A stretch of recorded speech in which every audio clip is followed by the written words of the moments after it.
आज का इस वीडियो का शुरुआत हम लोग कर लेते हैं बैंक और स्टॉक मार्केट के अंदर इन्वेस्टमेंट और ट्रेडिंग। भाई क्या है ट्रेडिंग, क्या है इन्वेस्टमेंट। चलिए आज हम लोग बात करेंगे इन्वेस्टमेंट कैसे किया जा सकता है और ट्रेडिंग कहाँ कहाँ पर की जा सकती है। ठीक है, वन बाय वन मैं इस टॉपिक को लेता हूँ। इस टॉपिक के अंदर हम लोग बहुत लंबे वीडियो सीरीज लेकर चलेंगे, तो यूट्यूब चैनल को सब्सक्राइब करना ना भूलिएगा ताकि आप लोगों को लेटेस्ट नोटिफिकेशंस मिलते रहें।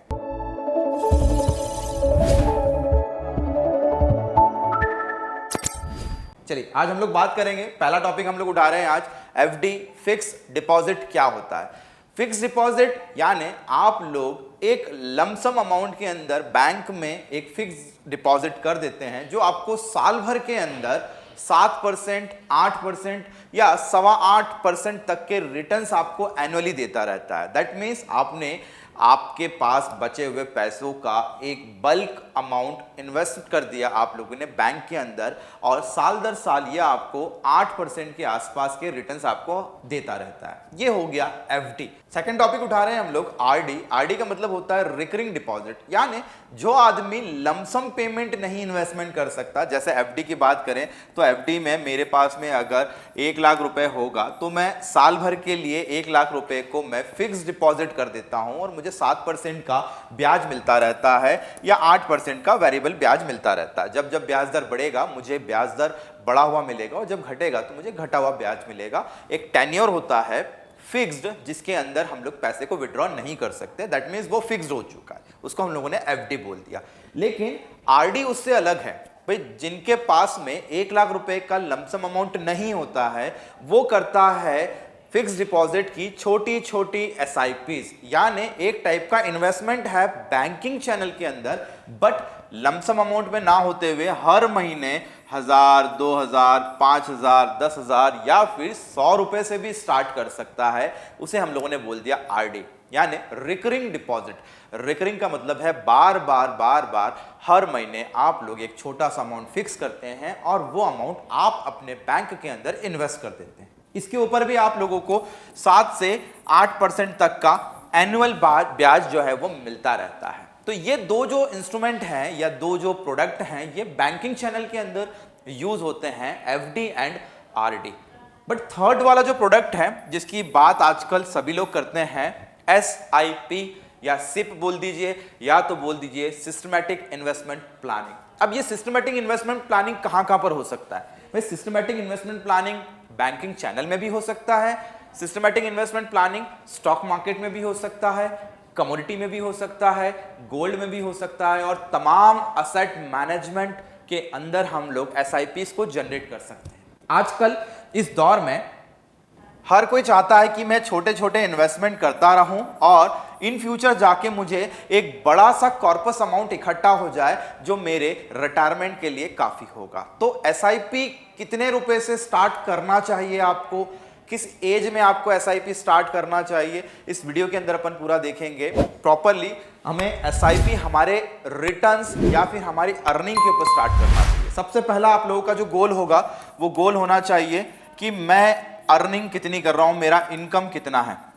सबसे पहला पॉइंट एसआईपी स्टार्ट करने के पहले होना चाहिए इनकम। अगर इनकम ही नहीं है तो आप डिपॉजिट करेंगे कैसे और हर महीने आप डिपॉजिट के लिए पैसा लाएंगे कहां से? तो इनकम बहुत जरूरी है। एक सैलरीड पर्सन जब भी कमाई करता है या जब जब सैलरी आती है तो वो सबसे पहले अपने लिविंग स्टैंडर्ड और जो एक्सपेंडिचर होते हैं वो उसके अंदर से निकाल देता है और अंत में अपनी बची हुई सैलरी में से कुछ छोटा सा पोर्शन वो स्टॉक मार्केट के अंदर या बैंक के अंदर या किसी अदर इंस्ट्रूमेंट के अंदर लगा देता है। इसे ही हम लोग बोलते हैं सिस्टमैटिक इन्वेस्टमेंट प्लानिंग।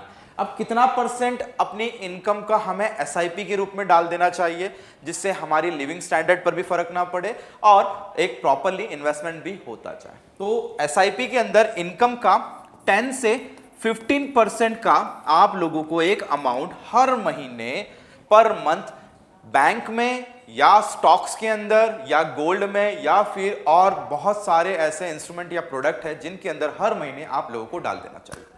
ज्यादातर लोग एसआईपी को म्यूचुअल फंड के अंदर ही समझते हैं कि म्यूचुअल फंड में ही एसआईपी होती है, लेकिन म्यूचुअल फंड के अलावा और भी बहुत जगह आप लोग सिस्टमैटिक इन्वेस्टमेंट प्लानिंग कर सकते हैं। छोटे छोटे फ्रैक्शंस के अंदर पैसा इकट्ठा करना है और उस इकट्ठा हुए पैसे के ऊपर आपको कंपाउंडिंग रिटर्न मिलता रहता है, यानी पैसा लगाते जाइए और वो पैसा पैसे को बनाता जा रहा है। तो उसी चीज को हम लोगों ने बोल दिया एसआईपी। तो पहला हमारा गोल होना चाहिए इनकम कमाऊंगा तो जाके इन्वेस्टमेंट कर पाऊंगा, और अपनी कमाई का 10 to 15% हमें हर महीने इन्वेस्टमेंट करना चाहिए, चाहे शेयर में, चाहे बैंकिंग इंस्ट्रूमेंट में, या किसी और इंस्ट्रूमेंट के अंदर। दूसरा, जब जब आपकी सैलरी का इंक्रीमेंट होता है, जब जब आपकी सैलरी का इंक्रीमेंट होता है तो आपको आपके एसआईपी अमाउंट को भी इंक्रीज करना चाहिए। ऐसा नहीं है कि मैं 100 रुपए इन्वेस्टमेंट कर रहा था, मेरी सैलरी आज डबल हो गई तो मेरा इन्वेस्टमेंट अमाउंट भी 100 रुपए नहीं। अगर मेरा इन्वेस्टमेंट अमाउंट पहले 100 रुपए था और सैलरी मेरा डबल हो रहा है तो मुझे 100 रुपए से इन्वेस्टमेंट या एसआईपी को बढ़ाकर 200 रुपए कर देना चाहिए।